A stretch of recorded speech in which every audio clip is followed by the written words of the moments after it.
Halo semuanya, kembali lagi bersama Bapak Yanto yang akan menceritakan tentang perjalanan Babang Tampan Xiaoyan dalam mencari nasi bungkus. Pada saat ini kita akan dilanjutkan dengan sebuah fakta yang baru saja terungkap yang dimana Xiaoyan telah menyelamatkan leluhur klan naga. Lalu pada saat ini gadis kecil itu menatap ke arah Xiaoyan dan mengucapkan dua kata yakni klan naga. Lalu Ziyan seketika menjelaskan bahwa leluhurnya pada saat ini berterima kasih. Kemudian Xiaoyan pada saat ini hanya tersenyum sementara si gadis menatap kosong ke arah Xiaoyan, dan bersamaan dengan hal tersebut pada saat ini darah emas segera keluar di antara alisnya. Lalu begitu darah emas ini keluar, Xiaoyan bisa merasakan aura dari setetes darah ini, dan hal tersebut sangat kuat dan Xiaoyan bisa merasakannya. Lalu Xiaoyan menyadari bahwa setetes darah emas ini sebanding dengan 100 kristal darah bintang 9. Saat ini Xiaoyan juga menyadari jika Xiaoyan menyerap hal ini bahkan jika Xiaoyan tidak menembus puncak bintang 9, lalu kekuatannya benar-benar tidak kelihatan jauh lagi dari puncak bintang 9, dan Long Qiong juga pada saat ini melihat setetes darah emas tetapi dirinya pada saat ini memiliki kecemburuan, lalu setetes darah ini benar-benar sangat berguna bagi klan naga. Dan pada akhirnya dirinya segera menjelaskan bahwa ini adalah inti darah dari garis keturunan leluhur. Apakah pada saat ini leluhur akan memberikannya? Lalu Long Qiong dan Ziyan pada saat ini benar-benar sangat tersentuh ketika mereka melihat setetes darah emas ini. Dan jika mereka bisa mendapatkan setetes esensi darah ini, kekuatan mereka tidak hanya akan meningkat tetapi darah mereka juga akan diaktifkan. Lalu di sisi lain meskipun pada saat ini Xiaoyan tergerak tetapi Xiaoyan juga tahu betapa berharganya setetes darah ini, dan jika diberikan kepada orang luar seperti ini maka hadiah ini benar-benar terlalu berharga. Xiaoyan bukanlah tipe orang yang tamak hingga pada akhirnya Xiaoyan tersenyum dan mulai berbicara. Kemudian Xiaoyan berkata karena mereka ditakdirkan bertemu dengan Xiaoyan maka itu juga takdir Xiaoyan untuk menyelamatkannya. Oleh karena itu biarkan esensi darah ini memiliki peranannya untuk klan naga, mereka mungkin akan membutuhkannya daripada Xiaoyan dan terima kasih atas kebaikannya. Mendengar hal tersebut gadis kecil ini masih menatap ke arah Xiaoyan dan kembali berbicara, dirinya mengalihkan pandangannya kepada Ziyan dan sepertinya meminta Ziyan untuk menerjemahkannya. Lalu Ziyan pada akhirnya segera menjelaskan bahwa leluhur berkata Xiaoyan membutuhkan kekuatan pada saat ini, sehingga dengan begitu maka setetes esensi darah ini benar-benar akan dapat membantu Xiaoyan. Menanggapi hal tersebut Xiaoyan pun menyadari bahwa hal itu memang benar, akan tetapi Xiaoyan pada saat ini segera berkata meskipun Xiaoyan benar-benar membutuhkannya sekarang, tetapi Xiaoyan benar-benar tidak bisa mengambil esensi darah ini. Xiaoyan akan mencari cara lain dan mereka pada saat ini tidak perlu khawatir. Mendengar Xiaoyan yang mengucapkan hal tersebut pada saat ini si gadis benar-benar ngotot untuk memberikan esensi darah.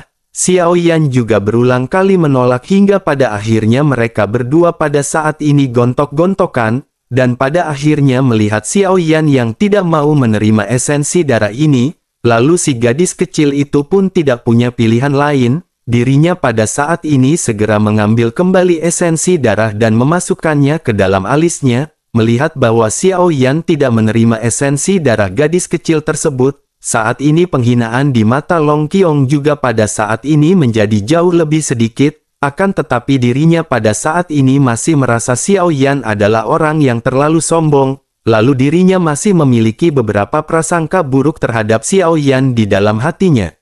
Sementara itu di sisi lain pada saat ini Nan Erming segera maju, lalu rambutnya berubah menjadi merah dengan dua tanduk kecil yang pada saat ini tumbuh di dahinya, kemudian matanya pada saat ini memancarkan rasa dingin ketika dirinya menatap gadis kecil yang berada di sampingnya, lalu Nan Erming pada akhirnya bertanya apakah adik perempuan pada saat ini juga telah terjatuh. Dan gadis kecil itu pun seketika terkejut dan tiba-tiba menoleh untuk melihat ke arah Nan Erming. Lalu matanya yang kosong pada saat ini menjadi merah dan air mata segera mengalir sekaligus dari matanya. Sementara itu Nan Erming yang pada saat ini dikendalikan oleh Raja Sisik Naga juga sedikit tersenyum kaku. dan jelas terlihat pada saat ini bahwa Raja Sisik Naga juga hatinya tergerak. Lalu di sisi lain Long Qiong dan Ziyan juga terkejut mendengar Nan Erming yang berambut merah dan mengucapkan hal tersebut, dan pada saat ini tubuhnya juga bergetar dan keduanya merasakan tekanan darah yang sangat kuat. Lalu tekanan darah yang dipancarkan ini bahkan lebih kuat dan lebih kuno daripada darah mereka. Kemudian gadis kecil itu pun pada akhirnya kembali perlahan berbicara mengucapkan dua kata yakni klan naga. Seketika air mata di matanya pada saat ini benar-benar tidak bisa tertahan dan terus menetes dan suaranya bergetar. Melihat hal tersebut pada saat ini Raja Sisik Naga pada akhirnya mulai berbicara perlahan. Lalu dirinya berkata bahwa dirinya pada saat ini cukup beruntung karena bisa bertahan hidup dengan bocah ini, dan Raja Sisik Naga menoleh ke arah Xiao Yan dan lanjut berkata tetapi dirinya juga menyalahkan bocah ini, dirinya hanya bisa mengendalikan tubuh ini untuk sementara waktu dan itu bukanlah kelangsungan hidup sepenuhnya, akan tetapi anak ini berjanji bahwa dirinya akan membentuk kembali tubuh bagi Raja Sisik Naga. Setelah selesai berbicara pada saat ini gadis kecil itu pun memandang ke arah Xiao Yan dengan mata yang memiliki perasaan yang penuh makna, dan setelah itu gadis kecil ini pun seketika memandang ke arah Long Qiong dan Ziyan lagi dan mengatakan beberapa patah kata, lalu keduanya pada akhirnya segera menatap ke arah Raja Sisik Naga dengan tatapan yang sangat terkejut. Dan mereka pada akhirnya segera berlutut dengan satu lutut memberi hormat kepada Raja Sisik Naga, kemudian keduanya berkata dengan hormat dan serempak bahwa junior pada saat ini menemui leluhur mereka. Melihat hal ini Xiao Yan pada saat ini benar-benar diterpa oleh keterkejutan, dan tampaknya Raja Sisik Naga mengatakan hal yang sebenarnya kepada Xiao Yan. Tampaknya status dari Raja Sisik Naga di dalam keluarga naga juga benar-benar sangat tinggi. Sementara itu Raja Sisik Naga pada saat ini memandang ke arah Long Qiong dan Ziyan, kemudian dirinya segera berkata agar mereka pada saat ini bangun dan mereka tidak perlu terlalu sopan, dan tampaknya pada saat ini klan naga benar-benar telah mengalami kemunduran. Lalu Long Qiong pada akhirnya segera berkata bahwa para leluhur mengatakan bahwa setelah bencana kuno orang-orang kuat di antara klan benar-benar tidak sebagus sebelumnya. Saat ini dengan masalah monster darah situasi dari klan naga benar-benar telah menurun, namun sekarang ada dua leluhur dan kebangkitan dari klan naga benar-benar di depan mata. Mendengar hal tersebut Raja Sisik Naga pada saat ini melambaikan tangannya, kemudian dirinya memandang ke arah Xiao Yan dan kembali menatap ke arah Long Qiong sebelum akhirnya mulai lanjut berbicara. Dirinya berkata agar mereka melupakan saja permasalahan ini. Raja Sisik Naga hanya bisa mengendalikan tubuh ini untuk waktu yang singkat pada saat ini, bahkan jika dirinya ingin membantu mereka pada saat ini dirinya benar-benar harus bertanya kepada bocah ini. Mendengar apa yang dikatakan oleh Raja Sisik Naga pada saat ini Xiao Yan benar-benar kembali terkejut. Xiao Yan pada saat ini benar-benar ditatap oleh semua orang. Dan pada akhirnya Xiao Yan segera mengklarifikasi dan berkata bahwa Xiao Yan tidak pernah menjanjikan leluhur mereka, tetapi Xiao Yan memberikan kesepakatan kepada leluhur mereka, selama saudaranya mencapai Dosian dan membentuk kembali tubuh, maka barulah Xiao Yan berjanji untuk melakukannya. Mata Long Qiong pada saat ini semakin aneh ketika dirinya menatap ke arah Xiao Yan, bahkan leluhur keluarga klan naga sendiri menuntut lelaki ini. Lalu tiba-tiba dirinya tampaknya memiliki sedikit pemahaman tentang nada sombong Xiao Yan sebelumnya. Sepertinya Xiao Yan ini bukan sombong tetapi memang memiliki kemampuan, dan tampaknya pria di hadapannya ini mungkin memiliki kekuatan untuk mengguncang seorang Dosian. Lalu di sisi lain pada saat ini Raja Sisik Naga seketika tersenyum dan menepuk dadanya. Kemudian dirinya berkata kepada Nan Erming jika begitu permasalahannya maka Nan Erming sudah siap, dan itu bukanlah permasalahan dengan kekuatan Nan Erming yang sekarang. Lalu Nan Erming pada saat ini memang telah menerobos ke bintang 8 dan jika ditambah dengan kekuatan dari Raja Sisik Naga kekuatan Nan Erming pada saat ini benar-benar akan melonjak. Setidaknya kekuatan Nan Erming akan meningkat ke tahap menengah atau bahkan puncak bintang 8 Dodi. Sementara itu di sisi lain Xiao Yan pada saat ini segera kembali membuka mulutnya, Xiao Yan berkata, tetapi sebelum itu jiwa senior sendiri juga harus dipulihkan sebanyak mungkin, jika tidak bahkan jika itu dapat membentuk kembali tubuh tingkat dari keberhasilannya tidaklah tinggi. Raja Sisik Naga pun mengangguk karena secara alami dirinya jelas menyadari hal tersebut. Dirinya juga menyadari hal ini bukanlah tugas yang mudah untuk memulihkan sepenuhnya kekuatan jiwanya, dan pembentukan jiwa ini benar-benar tidak semudah pembentukan standar dari tubuh. Kekuatan jiwa tidak bisa dilihat dan sekali terluka maka itu benar-benar akan sangat sulit untuk pulih. Lalu pada akhirnya Raja Sisik Naga pun menghela nafas sebelum akhirnya kembali berbicara kepada leluhur ras naga. Dirinya berkata bahwa adik junior pada saat ini masih memiliki kesempatan, dan yang terbaik pada saat ini adalah dirinya berhati-hati dalam segala hal. Dirinya tidak bisa banyak bicara karena bocah di dalam dirinya pada saat ini sedikit tidak sabar, dan pada akhirnya senyum dari Raja Sisik Naga pun memudar dan penampilan dari Nan Erming kembali normal. Sementara itu Xiao Yan pada saat ini kembali menoleh melihat ke arah gadis kecil. Xiao Yan lanjut berkata karena dirinya juga telah menemukan klan naga maka dirinya bisa pergi bersama dengan mereka. Mendengar Xiao Yan yang mengucapkan hal tersebut pada saat ini Long Qiong segera mengepalkan tinjunya. Long Qiong pada saat ini dengan jelas menyadari bahwa Xiao Yan memang seorang dermawan bagi klan naga mereka. Sementara itu Ziyan pada saat ini bertanya kepada Xiao Yan apa yang akan dilakukan oleh Xiao Yan selanjutnya. Xiao Yan merenung sejenak karena Xiao Yan pada saat ini masih harus menembus ke puncak bintang 9. Pada akhirnya Xiao Yan berkata perlahan karena senior mengatakan bahwa ada buah nirvana 9 revolusi di klan pengobatan kuno di reruntuhan, maka tentu saja Xiao Yan pada saat ini harus pergi ke sana. Xiao Yan di dalam hatinya pada saat ini memiliki sedikit kepercayaan diri untuk pergi ke reruntuhan kuno. Selain dari kekuatan Nan Erming pada saat ini Xiao Yan merasa kekuatan dari timnya sudah cukup. Oleh karena itu Xiao Yan pada saat ini benar-benar berani mengambil resiko untuk pergi ke reruntuhan kuno. Sementara itu Ziyan pada saat ini terlihat cemas dan bertanya, apakah Xiao Yan benar-benar ingin pergi? Hal itu terlalu berbahaya dan meskipun Xiao Yan sangat kuat seperti yang dikatakan oleh kakak senior Long Qiong monster darah ini benar-benar bisa melukai tentu ada klan naga. Oleh karena itu apakah Xiao Yan pada saat ini benar-benar akan mengambil resiko?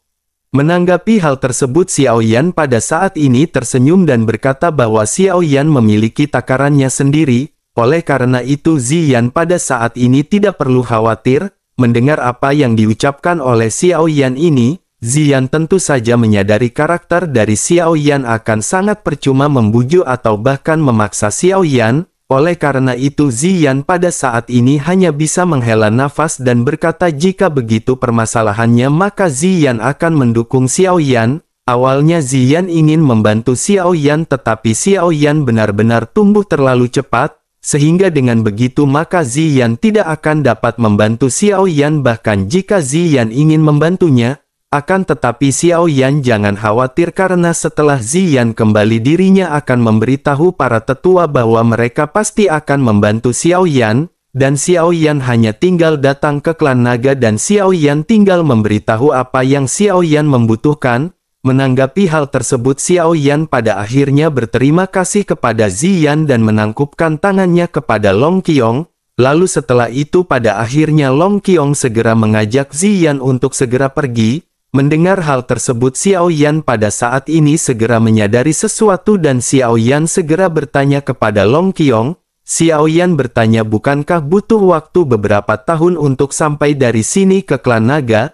Tetapi Xiao Yan ingin tahu bagaimana cara mereka sampai ke sini dengan cepat. Long Qiong pada akhirnya segera menjelaskan kepada Xiao Yan agar mereka mengikuti arus bawah dasar laut. Mereka bisa melewati lubang cacing dan meskipun lubang cacing yang terbentuk ini secara alami dan tidak stabil, akan tetapi hal ini benar-benar sangatlah cepat. Para tetua klan naga mereka telah mengetahui aturan dari lubang cacing ini oleh karena itu kemanapun mereka ingin pergi mereka bisa pergi melalui lubang cacing. Xiao Yan pun menganggukkan kepalanya setelah dirinya mendengar sedikit penjelasan dari Long Qiong. dan pada akhirnya Long Qiong dan Ziyan pada saat ini segera memutuskan untuk pergi, lalu semua orang pada akhirnya mengucapkan selamat tinggal dan di bawah pengawalan dari Qian Ning, Long Qiong dan Ziyan pada akhirnya membawa gadis kecil tersebut pergi dari ras Duyung. Mengikuti kepergian dari Long Qiong dan Ziyan pada saat ini Xiao Yan mulai memikirkan hal berikutnya di dalam pikirannya, sementara itu Nan Erming pada saat ini bertanya kapankah mereka akan pergi ke reruntuhan. Semua orang juga pada saat ini memandang ke arah Xiao Yan dan benar-benar menunggu jawaban dari Xiao Yan. Lalu Xiao Yan masih merenung sebelum akhirnya Xiao Yan segera kembali mulai berbicara. Xiao Yan menjelaskan bahwa mereka harus menyelesaikan permasalahan ras Putri Duyung terlebih dahulu, dan jika mereka pergi kali ini Xiao Yan khawatir ras Putri Duyung akan dalam kondisi berbahaya. Selain itu tidak akan cukup bagi mereka untuk bersembunyi di dalam bahtera ketika bahaya datang. Meskipun monster darah di sekitar telah dimusnahkan tetapi tidak ada jaminan monster darah lain tidak akan mendekat. Lalu Xiao Yan pada saat ini sedikit cemas karena Xiao Yan menyadari permasalahan ini tidak bisa ditunda. Xiao Yan khawatir jika 7 jenderal yang tersisa pada saat ini akan datang dengan membawa pasukan. Meskipun Xiao Yan telah membunuh 3 jenderal sebelumnya tetapi itu hanya peringkat terendah di antara 7 jenderal. Tentu saja Xiao Yan menyadari bahwa 4 jenderal yang tersisa diperkirakan memiliki kekuatan yang lebih kuat. Sementara itu di sisi lain pada saat ini Tetua Shizi berkata perlahan kepada Xiao Yan, dirinya berkata bahwa mereka akan bisa selamat selama formasi mereka bisa diperbaiki bahkan 7 jenderal besar tidak akan dapat menemukan mereka. Xiao Yan tertegun ketika dirinya mendengar kata-kata ini, akhirnya Xiao Yan segera bertanya apakah ada cara untuk memperbaiki formasi pelindung ini.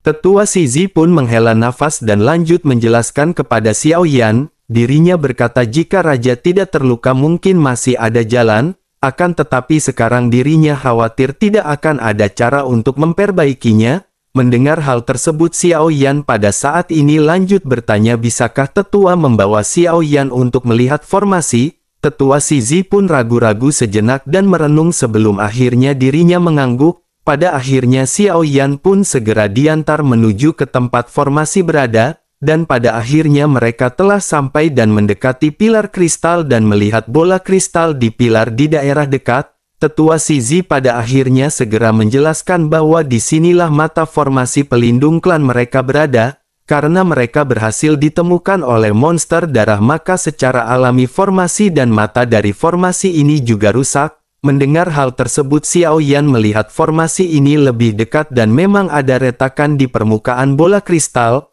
Lalu Xiao Yan pada akhirnya hendak menyentuh untuk menyelidiki bola kristal ini, tetapi Xiao Yan dihentikan oleh Tetua Shizi dan Xiao Yan pada saat ini sedikit tercengang. Xiao Yan menatap ke arah Tetua Shizi dengan bingung hingga Tetua Shizi segera menjelaskan kepada Xiao Yan. Tetua Shizi berkata bahwa ini adalah bola spiritual. Meskipun itu rusak pada saat ini tetapi itu masih bisa menyakiti orang. Jika orang yang menyentuh bukanlah berasal dari ras monster maka dirinya benar-benar akan ditolak. Mendengar hal tersebut Xiao Yan pun mengangguk dan Xiao Yan pada saat ini menatap tajam ke arah bola kristal. Dan aegera setelah itu kekuatan spiritual Xiao Yan menyebar untuk mendeteksi bola kristal. Ekspresi Xiao Yan pada saat yang bersamaan seketika berubah. Lalu Xiao Yan pun bergumam dalam bola kristal ini mengapa Xiao Yan bisa merasakan keberadaan dari segel roh. Tetua Shizi seketika menatap ke arah Xiao Yan dengan heran saat mendengar ucapan yang dilontarkan oleh Xiao Yan. Kemudian dirinya segera bertanya apakah Tuan mengetahui mengenai segel roh. Apa yang dikatakan oleh Tuan memang benar karena bola kristal ini dibangun dengan kekuatan segel roh. Segel roh adalah salah satu dari 3 keajaiban dan keberadaannya sangatlah jarang, dan hanya Raja Duyung yang memilikinya di klan oleh karena itu hanya dirinya yang bisa memperbaikinya. Mendengar hal tersebut Xiao Yan tersenyum tidak berdaya sebelum akhirnya segera melambaikan lengan bajunya. Bersamaan dengan hal tersebut 6 segel roh di dalam tubuh Xiao Yan segera terbang keluar. Xiao Yan segera mengalihkan pandangannya ke arah tetua Shizi yang berada di samping dan bertanya yang mana yang menurut tetua Shizi yang cocok untuk memperbaikinya. Pada saat ini ekspresi di wajah tetua Shizi benar-benar luar biasa indah, kulitnya terus berubah bahkan dirinya pada saat ini menggosok matanya sendiri dengan penuh ketidakpercayaan. Dirinya pada akhirnya bergumam sungguh luar biasa karena ini adalah 6 segel spiritual. Terlebih lagi peringkatnya berada di peringkat 10 teratas dan ada peringkat nomor 1 dari segel roh. Melihat pemandangan ini pada saat ini tetua Shizi benar-benar tidak tahu apa yang dirinya rasakan. Dirinya benar-benar hampir pingsan melihat banyaknya segel roh yang pada saat ini berada di hadapannya. Dan pada akhirnya tetua Shizi segera menenangkan dirinya dan menoleh ke arah Xiao Yan. Sementara itu Xiao Yan pada saat ini segera berkata bahwa semua ini adalah segel roh. Tentu pada saat ini para tetua juga sepertinya akrab dengan hal tersebut. Tetua Shizi pada saat ini mengangguk dengan penuh semangat mendengar pertanyaan dari Xiao Yan. Secara alami ras duyung juga berasal dari ras monster dan mereka juga menyerap segel roh. Akan tetapi pada saat ini dirinya benar-benar tidak percaya bahwa Xiao Yan bisa mengeluarkan hal tersebut. Dan pada akhirnya dirinya segera berkata kepada Xiao Yan bahwa dirinya mengetahui semua ini, akan tetapi apakah ini benar-benar milik Tuan Muda Xiao Yan? Menanggapi hal tersebut Xiao Yan pada saat ini hanya tersenyum. Xiao Yan tidak ingin bertindak gegabah dan Xiao Yan pada saat ini tidak langsung menjawab pertanyaan tersebut. Xiao Yan secara samar segera bertanya dapatkah segel roh miliknya ini memulihkan formasi ini? Tetua Shizi seketika mengangguk dan berkata tentu saja hal itu bisa dilakukan. Segel roh Tuan Muda sangat kuat dan tidak hanya dapat memperbaiki informasi, hal itu juga dapat membantu formasi menjadi semakin kuat. Pada saat itu bahkan Dou Xian tidak akan mampu menemukan keberadaan dari ras duyung. Bersamaan dengan Xiao Yan dan tetua Shizi yang berbincang-bincang pada saat ini Qian Ning segera sampai. Qian Ning dan beberapa orang pada saat ini telah selesai mengantarkan Long Qiong dan Ziyan. Mereka pada saat ini menatap ke arah segel roh yang pada saat ini mengambang di atas bola kristal. Mereka pada saat ini benar-benar ternganga-nganga. Qian Ning pada saat ini benar-benar melotot dan tidak percaya dengan apa yang dirinya lihat. Lalu suara kerumunan juga pada saat ini menimbulkan banyak gemuruh. Semua orang dari ras duyung tentu tahu segel spiritual dan mereka tahu tingkatan dari segel spiritual ini. Oleh karena itu pada saat ini mereka benar-benar memiliki rasa takjub. Akan tetapi mereka pada saat ini segera dipenuhi dengan keheranan karena mereka menyadari bahwa Xiao Yan adalah orang dari ras manusia. Mereka pada akhirnya bertanya-tanya mengapa Xiao Yan bisa memiliki segel roh. Sementara itu di sisi lain pada saat ini Xiao Yan kembali mulai berbicara. Xiao Yan berkata karena Xiao Yan bisa memperbaiki bola kristal ini maka biarkan Xiao Yan mencobanya. Mereka semua harus mundur sedikit agar hal ini tidak menyakiti mereka. Semua orang pada akhirnya sedikit mundur sementara Xiao Yan melambaikan lengannya untuk mengumpulkan semua segel roh. Dan perlahan-lahan Xiao Yan pada saat ini segera menyentuh bola kristal.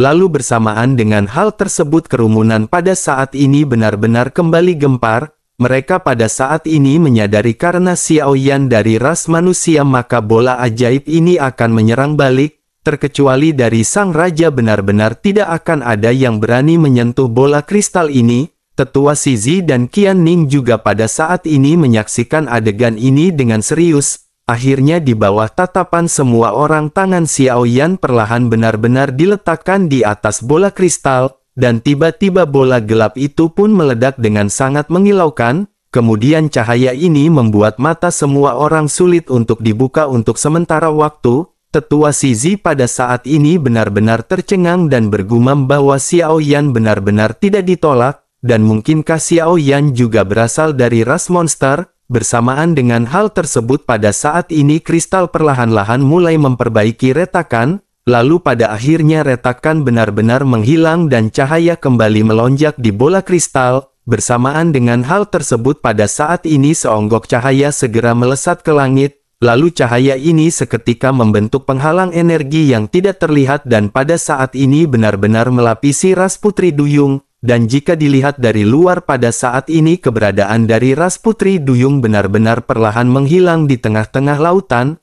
lalu pada akhirnya tempat di mana ras Duyung berada pada saat ini benar-benar telah menjadi lautan mati yang sangat dingin seperti biasa. Tidak akan ada orang yang pada saat ini bisa menyadari keberadaan dari ras Duyung. Melihat semuanya telah diselesaikan pada saat ini Tetua Shizi dan Qian Ning benar-benar masih ternganga. Lalu Tetua Shizi pada akhirnya kembali bertanya apakah Tuan Muda Xiao Yan berasal dari ras monster. Menanggapi hal tersebut Xiao Zhan pada saat ini dengan serius segera berkata sejak kapan Tuan Muda Xiao Yan menjadi keluarga ras monster. Tuan Muda Xiao Yan adalah ras manusia tulen dan murni. Mendengar hal tersebut Tetua Shizi tertegun dan lanjut bertanya lalu mengapa dirinya bisa menyerap segel roh. Mendengar pertanyaan ini Xiao Zhan secara alami juga penasaran mengapa Xiao Yan bisa menyerap 3 keajaiban. Akan tetapi pada akhirnya Xiao Zhan segera berkata mungkin ada hubungannya dengan teknik kultivasi Tuan Muda Xiao Yan yang misterius. Selain itu mereka tidak perlu meributkan mengenai permasalahan ini. Bahkan Tuan Muda Xiao Yan pada saat ini masih memiliki banyak api surgawi, dan seharusnya Tuan Muda Xiao Yan juga pada saat ini memiliki banyak roh hantu. Mendengar hal tersebut baik Tetua Shizi dan Qian Ning pada saat ini benar-benar hanya bisa terkejut, lalu keduanya benar-benar terlihat seperti berhala yang hanya bisa terdiam. Tetua Shizi pada saat ini berpikir bahwa apa yang dikatakan oleh pendeta tertinggi tampaknya benar. Lalu ada satu orang yang bisa menyelamatkan mereka dari dunia dan dirinya khawatir tidak akan ada orang lain selain Tuan Muda Xiao Yan. Sementara itu di sisi lain setelah Xiao Yan berhasil memperbaiki bola kristal, kemudian lesatan cahaya keemasan pada saat ini segera melesat di antara alis Xiao Yan. Tentu saja Xiao Yan benar-benar terkejut dan pada saat ini beberapa gambaran muncul di benak Xiao Yan. Karena ada sesosok samar pada saat ini segera muncul di hadapan Xiao Yan, lalu sosok ini menyebut Xiao Yan dengan sebutan dermawan dan berkata kali ini dermawan akan pergi ke reruntuhan. Pada saat ini dirinya meminta tolong agar dermawan menyelamatkan keluarganya. Melihat hal ini Xiao Yan pada akhirnya benar-benar membeku di tempatnya. Xiao Yan pada saat ini segera menyadari sepertinya ini adalah takdir. Xiao Yan pada saat ini benar-benar heran karena semua ini seperti apa yang sebelumnya terjadi ketika Xiao Yan bertemu dengan pendeta tertinggi. Lalu Xiao Yan pada akhirnya bertanya-tanya tampaknya semuanya ini telah direncanakan sejak lama. Dan pada akhirnya Xiao Yan kembali menenangkan dirinya dan pada saat ini Xiao Yan kembali ke posisi semula. Lalu ketika Xiao Yan membuka matanya pada saat ini semua orang bersorak. Karena hari-hari mereka dihantui oleh monster darah pada akhirnya benar-benar diselesaikan, dan semua orang pada saat ini merasa bahagia dan mereka benar-benar memiliki kekaguman kepada Xiao Yan. Hal ini dikarenakan Xiao Yan menjadi anak yang baik hati dan tidak sombong lalu rajin menabung di warung Budayanti.